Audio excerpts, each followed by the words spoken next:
അധികാരം കൊണ്ട് ആകാശത്തോളം ഉയർന്നു നിൽക്കുന്ന കസേരകൾക്ക് മുന്നിൽ പതറാത്ത ഒരു പെൺകരുത്തിന്റെ കഥ പറയട്ടെ. അതിനുവേണ്ടി ഞാൻ നിങ്ങളെ കൊണ്ടുപോകുന്നത് 1982 ഡൽഹിയുടെ തെരുവുകളിലേക്കാണ്.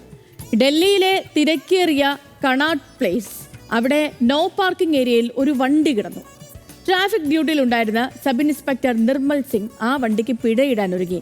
പെട്ടെന്നാണ് അദ്ദേഹം ആ വണ്ടിയുടെ നമ്പർ ശ്രദ്ധിച്ചത്. അത് അന്നത്തെ ഇന്ത്യൻ പ്രധാനമന്ത്രി ഇന്ദിരാഗാന്ധിയുടെ ഓഫീസിലെ വണ്ടിയാണ്. സബ് ഇൻസ്പെക്ടർ ഒന്ന് പതറിപ്പോയി. ഒപ്പമുണ്ടായിരുന്ന പോലീസുകാർ പറഞ്ഞു, പ്രധാനമന്ത്രിയുടെ വണ്ടിയാണ്, തൊട്ടാൽ കരിയർ തീരും.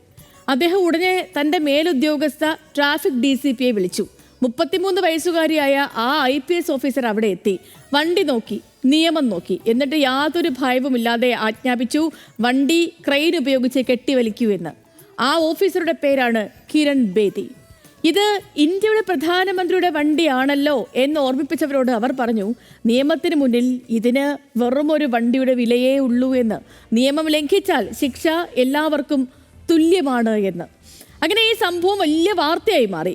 കിരൺ ബേദിയുടെ പണി തെറിക്കുമെന്ന് എല്ലാവരും കരുതി. പക്ഷെ പിറ്റേന്ന് പ്രധാനമന്ത്രിയുടെ ഓഫീസിൽ നിന്നൊരു വിളി വന്നു. അവിടെയാണ് ഈ കഥയിലെ ട്വിസ്റ്റ്. കിരൺ ബേദിയെ കണ്ട ഇന്ദിരാഗാന്ധി അവരെ ശകാരിക്കുകയല്ല ചെയ്തത്. പകരം ആ ധീരതയെ അഭിനന്ദിച്ചുകൊണ്ട് അവർ കിരൺ ബേദിയെ ഉച്ചഭക്ഷണത്തിന് ക്ഷണിക്കുകയായിരുന്നു. യഥാർത്ഥ അധികാരം എപ്പോഴും ആത്മവിശ്വാസമുള്ള സത്യസന്ധതയെ ബഹുമാനിക്കും എന്നതിൻ്റെ വലിയൊരു തെളിവായിരുന്നു അത്. പ്രിയപ്പെട്ട പ്രേക്ഷകരെ, ജീവിതത്തിൽ പലപ്പോഴും ശരിയായ വഴിയിലൂടെ നടക്കുമ്പോൾ നമുക്ക് പേടി തോന്നും അല്ലേ?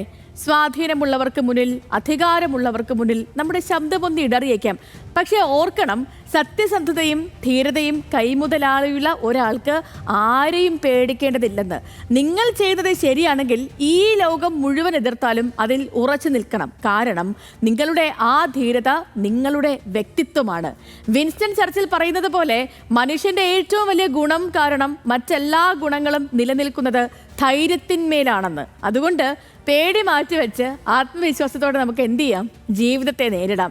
എവിടെയാണെങ്കിലും നീതിയുടെ പക്ഷത്ത് തന്നെ നിൽക്കാം. കിരൺ ബേദിയെ പോലെ ആ മുന്നിലെ തടസ്സങ്ങളെ വലിച്ചു നീക്കി നമുക്ക് മുന്നോട്ട് പോയേക്കാം.